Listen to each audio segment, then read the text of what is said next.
Mia Martini. Volevo soltanto dire qualche piccolo pensiero. Questa manifestazione è stata organizzata dalla Circonfraternita del Carmine con la collaborazione del ristorante La Fondue ed è in memoria dei festeggiamenti della Madonna del Carmine, che domani, sapete benissimo, è 16 luglio, ci sarà la processione della nostra venerata Madonna del Carmine.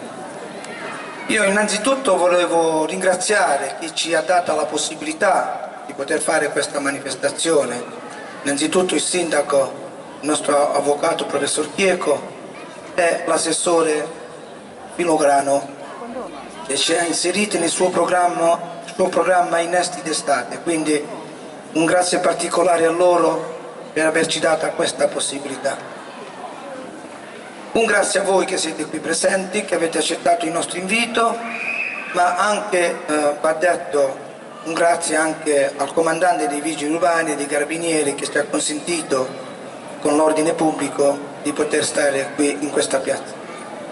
Non da meno anche la collaborazione dei nostri confratelli, far sì che tutto vada per il meglio, e quindi un grazie anche ai confratelli che mi aiutano ogni giorno in queste manifestazioni.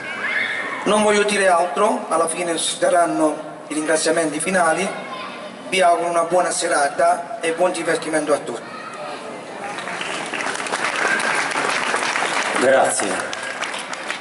Giusto per entrare nel vivo della manifestazione, dello spettacolo a cui ci apprestiamo ad assistere, voglio semplicemente dirvi che ho avuto già modo di ascoltare gli artisti che si esibiranno stasera per deliziarci con i brani di Mia Martini.